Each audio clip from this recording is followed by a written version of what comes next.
buenos días, bienvenidos al canal Agrositio. Vamos a hacer un balance del Congreso. Vio que en estos momentos, cuando uno analiza un poco los tres poderes, la República, esto que algunos creemos que es importante, ¿no? Que es tener tres instituciones fuertes. Hoy, ¿qué es lo que más hablamos de la justicia, ¿no? La justicia y qué es lo que está pasando, esto del fiscal Nisman, la justicia que no termina de definir, la gente que está pidiéndole que defina, vuelve a reflotar el caso Lamia. Poder Ejecutivo, bueno, ya lo sabemos, 12 años producen desgaste, muchos pensamos que esto ya tendría que haber rotado antes, bueno, va a rotar como Dios manda el 10 de diciembre. Y nos queda el Poder Legislativo, lo que algunos han llamado, y hasta los mismos escribanos se enojaron, ¿no? La escribanía. ¿Qué pasa en el Poder Legislativo? ¿Puede funcionar un Poder Legislativo donde hay una mayoría verticalista, uniforme, en donde, por ejemplo, ahora seguramente toda esta ley que cambia la Secretaría de Inteligencia por un servicio de inteligencia, etcétera, prácticamente va a salir votado sin ningún tipo de problema? Bueno, estamos con Lorena Zapata, gran conocedora de esto, del equipo de directorio legislativo, que como decimos siempre, nos encanta sentarnos con ella porque estudian, andan, como decimos nosotros, ¿no? En los pasillos de todo este mundo. Bueno. ¿Qué tal? Muchas gracias por la invitación. No, al contrario, muchísimas gracias por estar con nosotros. Toda la semana siempre publicamos información y resúmenes que ustedes nos ponen, pero está bueno que estés vos así, como siempre nos haces un balance. ¿Algún número, alguna cosa, alguna de esas que impactan, ¿no? Para decir, a ver, lo que dijo Ricardo es una macana, o es real, o no. ¿Fue productivo el Congreso? Bueno, si miramos en numéricamente y comparamos con los últimos 20 años, el año pasado fue el año de mayor productividad legislativa. Se sancionaron más de 170 leyes, que es algo que no venía pasando desde hacía más de 20 años. Y sí hubo en cantidad de reuniones de comisión, horas de debate, se batió un récord en las dos cámaras. Lo que es llamativo. De hecho, nosotros cuando hacíamos el balance nos llamaba mucho la atención, porque la primera mitad del año había sido bastante tranquila y se reactivó mucho la segunda. Desde julio, agosto en adelante empezamos a notar que ya había muchísima más actividad. Y realmente, bueno, cuando vimos los números y nos pusimos a contar los porotos, como nosotros decimos, las leyes y el trabajo concreto de los legisladores, sí, esto fue así. Ahora, seguramente alguien del otro lado dirá, bueno, pero y claro, qué sé yo, el que está un poco en contra del oficialismo dirá, bueno, claro, el oficialismo tenía que sacar cosas. Sí, pero era un poco la salvedad que te iba a hacer. Claro, pero por ahí otros dicen, no, bueno, pero justamente frenando esas cosas o tratando de defender otras, también la oposición se movió. Sí, tenés las dos cosas. Es decir, por un lado, pues yo te decía, cuando uno mira los números fríos, bueno, se encuentra con eso. Después, cuando uno se mete más en un análisis más cualitativo y te pones a ver, bueno, cuáles fueron los debates, qué tipo de debates, sobre qué tipo de leyes se dieron, entonces ahí uno empieza tal vez a cuestionar, tal vez no está tan bueno que haya sido un año récord en leyes, sino tal vez hubiésemos preferido que salieran menos leyes, pero con más debate. O que salieran 3 o 4 grandes leyes importantes de la que hubiese habido una participación ciudadana mucho más amplia. Es importante también destacar que el año pasado se trataron 2 códigos que son leyes muy importantes, entre ellas el Código Civil y Comercial, que fue no es una ley, bueno, es un código, pero que se debatió durante un montón de años en el Congreso. Estuvo casi 3 años en debate. ¿Y el producto que salió con conformidad de opositores? O... Con conformidad de los opositores, no. Ajá. Sí salió con el aval del oficialismo que tiene mayoría. Sí, también es cierto que en este tipo de temas que son tan trascendentales y que van a quedar en la historia, también entran los intereses políticos de los dos sectores. El oficialismo, que quiere que sea sancionado durante su mandato, la oposición, que tiene que hacer su campaña también, más en el contexto de que se está cerrando un ciclo, de que hay elecciones presidenciales. Bueno, todos necesitan sacar un fruto político, sacar algún rédito de todos estos debates que son tan importantes. Pero bueno, entra todo en juego. También ahí es donde se ve tal vez un poco más afectada la calidad legislativa de los proyectos. Sí notamos en los últimos meses, el último mes más que nada, en noviembre, diciembre, algunas grandes leyes que el oficialismo estuvo mucho más abierto a meterle cambios, a meter modificaciones, que eso iba un poco en contra de la estrategia que tenía la oposición, que justamente su discurso era que el oficialismo no permite que esto suceda, y bueno, ahí se encontraron con que, ¿y ahora qué hacemos? Pero tampoco eran algunos cambios sustanciales y otros no. en los proyectos. Pero sí se mantuvo esto de los tiempos rápidos. Las leyes importantes tal vez tuvieron un mes y medio de debate, sacando los códigos que fueron proyectos que fueron realmente debatidos en audiencias públicas y durante muchos años. Hubo otros proyectos que, sobre todo los más polémicos, salieron con bastante más rapidez. Decime, Lorena, cuando alguien del otro lado analiza un poco por qué sale todo tan rápido, ¿no? Entonces uno podría pensar desde lo eficiente, cosa que no ocurre en ningún país del mundo, porque hasta entre mismos oficialismos tiene que haber reuniones, no lo harán en público, pero digamos hay un ala de un lado, el ala del otro, qué sé yo. Si vos hicieras un análisis más o menos de observación, en lo cualitativo, ¿qué habrá? ¿Un 20% del oficialismo que piensa, hace, y un 80% que va, se sienta y viene al oído y dice, che, Ricardo, votá lo que decimos, bárbaro, y va y vota? Lo que pasa es que tal vez nosotros en los grandes medios nos enteramos del debate de 5 o 6 leyes en el año, y tal vez se aprobaron en realidad más de 170. Y tal vez muchas de esas 170 que se aprobaron sí tuvieron un arduo debate en comisión, en otras instancias. Tal vez no son las grandes leyes que mandó el Ejecutivo o esos grandes temas que se están tratando de debatir durante años, como, no sé, ley de hidrocarburos. Que es fue como que ahí el Ejecutivo por ahí la deja pasar, bueno, que se diviertan, que hagan lo que tienen que hacer. Claro, Chau, tal vez leyes mira. que no tienen tanta trascendencia sí necesitan el aval del Ejecutivo para salir, pero sí tienen un debate mucho más amplio, la participación de la oposición es también mucho más amplia, puede meter modificaciones, todo eso sucede como un trámite ordinario de cualquier ley. Tal vez, es decir, uno pone más el ojo, o todos los medios en general, en estos grandes temas. Y ahí es en estos grandes temas donde entra tanto la política y el juego político de los propios legisladores, que es en donde se puede notar esto de que se trata más rápido o menos rápido, porque hay que tener resultados, necesitan los legisladores tener resultados pronto, y el Ejecutivo también, los dos. Usted del otro lado estará diciéndose, bueno, ¿por qué Ricardo no le pregunta a Lorena qué pasa en el tema agropecuario, qué avances hubo? Y hace un rato te comentaba que estando acá en la zona de Congreso uno siempre se encuentra con muchos, y me encontré con Luis Basterra, ¿no? Presidente de la Comisión de Agricultura, colega, digamos, un tipo sumamente llano, uno lo encuentra en la calle, lo parás, lo ves en un bar comiendo muy tranquilo, te sentás, charlas, un tipo muy abierto. Y la realidad es que él estaba contento, digamos, con lo que había pasado durante el año, que las leyes que habían salido eran importantes, que faltaban algunas, ¿no? Que faltaban cosas como el de fitosanitarios, ley de agroquímicos, etcétera, pero había estado contento. ¿Cuál es el balance de ustedes? Respecto por ahí a 2013, porque yo en 2013 me acuerdo cuando creo que viniste había vos, sido súper escasa la ley del producción, mate, la ley de, qué sé yo, los sitios de internet de agro pasan a ser jurisdicción nacional, no sé, cosas que vos decías... Bueno, este año, en comparación a años anteriores, específicamente de agro, se sancionaron más leyes tuvieron también media sanción. En total se sancionaron 10 leyes específicamente para el agro, que aumenta el promedio a lo que venía sucediendo años anteriores. Media sanción tuvieron 13 proyectos, y también una gran cantidad de proyectos pasaron por comisión. Ahora, siempre está el tema de qué es lo que esperan unos y otros. Entre las leyes sancionadas hay muchísimas que son de promoción de los búfalos en el agua, de promoción de la ganadería ovina, de la ganadería bovina.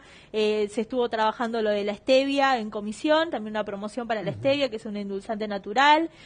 Muchos temas que tienen que ver con economías regionales y que tal vez se alejan un poco de la agenda que plantean los agrodiputados o los diputados que por lo menos tienen mayor incidencia en el sector agropecuario. Como ley de suelos, agroquímica, eso influye en la stevia, influye en la ganadería, en la fumigación de agroquímica.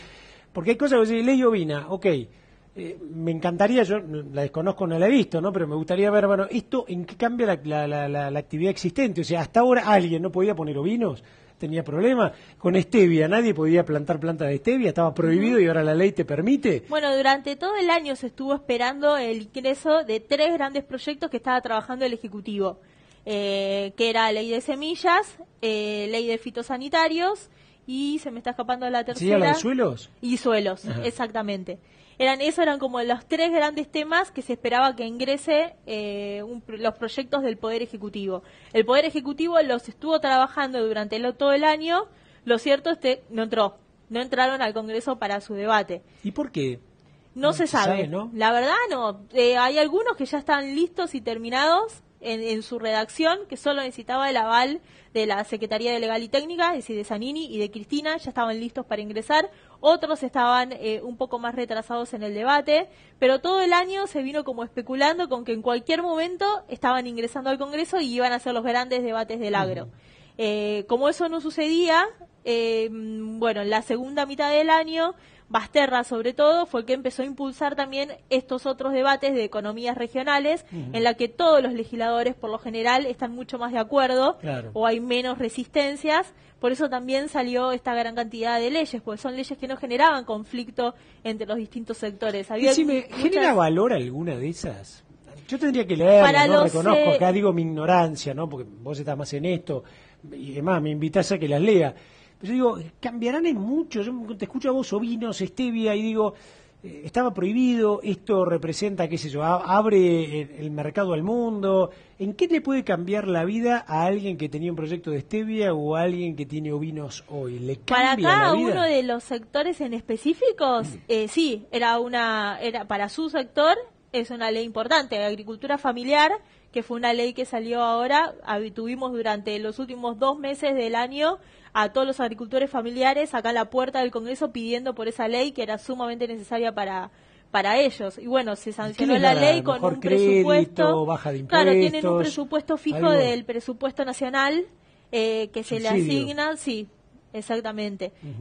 Y así las otras temáticas también, que tienen algún tipo de promoción en particular, dinero que sale del presupuesto, que se amplió la partida o se multiplicó o se extendió el programa, tal vez finalizaba ahora este año y se extendió el programa por 5 o 10 años más.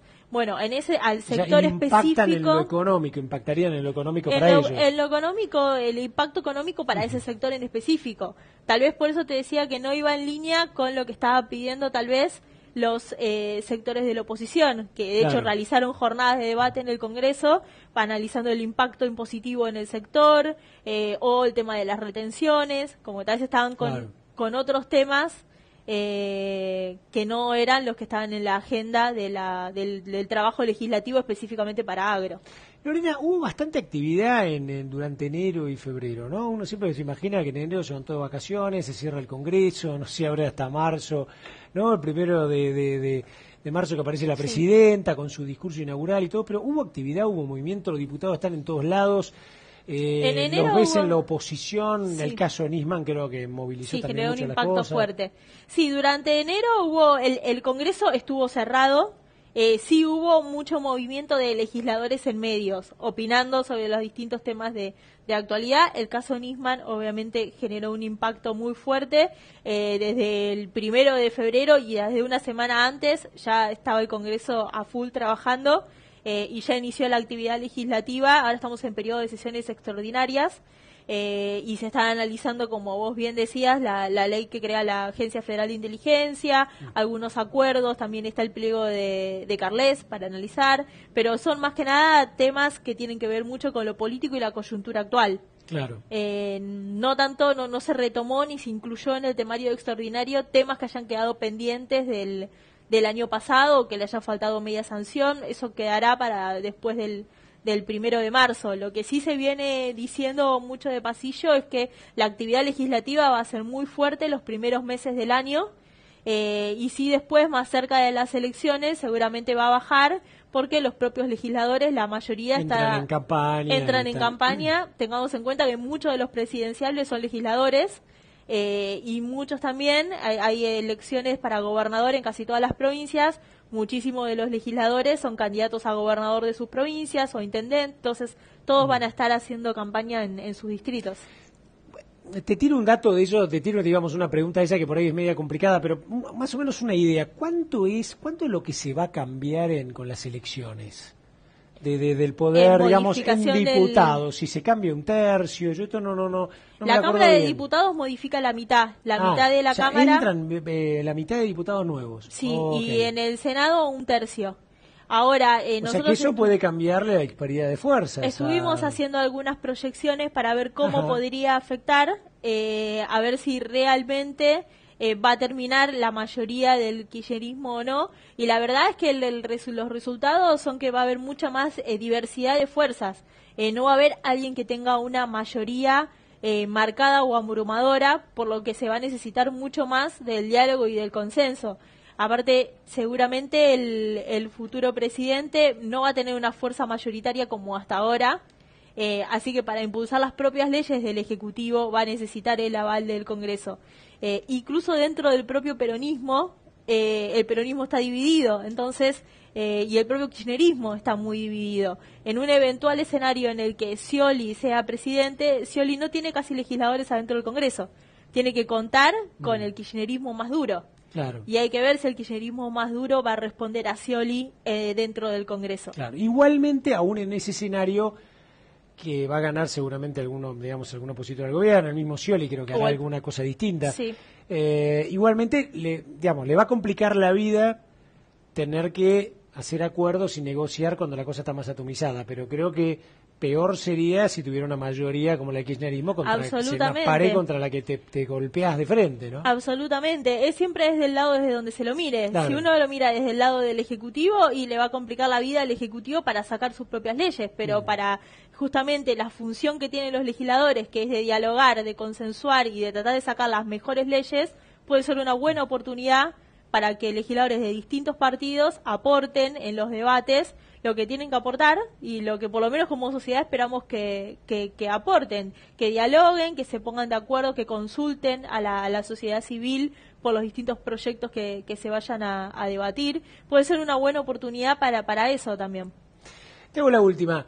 ¿Es tan sencillo para la presidenta lograr tan fácilmente, no casi que me la estoy contestando yo, ¿no? Pero lograr tan fácilmente, tira una ley, cambia la CIDE, de repente le faltan 8 meses de mandato? Bueno, cambia, la última mitad del año... fácil, o sea, no hay adentro de esa mayoría tipos que...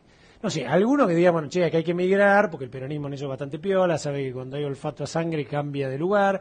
Por el otro lado, alguno que digan, mirá, estamos haciendo una chanchada, que es el mismo Berbisky fue y dijo, a ver, esto tiene cosas que, ojo, son peligrosas. Sí. ¿Hay gente que razone y adentro en algún momento quiera sacar la pata del plato o sacar la pata del plato y puede terminar mal? En la última mitad del año se vio un poquito esto de que hubo mucho más debate dentro del propio oficialismo. Ajá. Y muchas de las concesiones y esta actitud que tuvo el oficialismo en la última mitad del año de abrir los proyectos a modificaciones tuvieron que ver mucho con eso también, con que hubo primero que lograr el consenso dentro del propio oficialismo y después de ahí salir a pelear por lograr el consenso de la oposición, que no lo lograron en casi ningún caso. ¿La mayoría absoluta la tienen sin aliados? No, con aliados. No, necesitan aliados. Necesitan aliados, pero que son aliados, nosotros los llamamos los aliados fieles, más aliados circunstanciales. Y que los aliados fieles son Nuevo Encuentro, el Frente Cívico por Santiago, son legisladores que prácticamente pertenecen al Frente para la Victoria y que votan siempre todas las leyes con el Frente para la Victoria. Después hay algún par de algunos legisladores que nosotros llamamos los circunstanciales, que depende de la ley. Depende del proyecto, o están con el oficialismo o están con la oposición. Pero son muy pocos. Y no termina, esa diferencia no termina de marcar. Hoy día el oficialismo tiene una diferencia holgada, tiene 4 o 5 legisladores a favor. Entonces lo que pueda sumar o no, el resto, la verdad es que no influye en el resultado final. Un diagnóstico también de ustedes con tantos años de experiencia en esto. Me da la sensación que hay mucho más nivel de madurez en la oposición, pese a que la gente quiere, algunos periodistas incluso lo dicen, nos gustaría tener una oposición más madura, una oposición que se ponga firme ante determinadas cosas, más allá de sacar provecho del periodo eleccionario. Hay caras que uno las ve empujando mucho, qué sé yo, Pinedo, Patricia Bullrich, Morales, senadores, qué sé yo, hay unas caras Sanz, tipo que vos lo ves que empujan, ¿no? Que son como yo dijera, los diputados y senadores profesionales. Porque vos lo tenés a Massa, que son circunstancial, lo tenés a Wiener, digamos, los que están ahí, pero en el fondo están, pero no son de carrera, ¿no?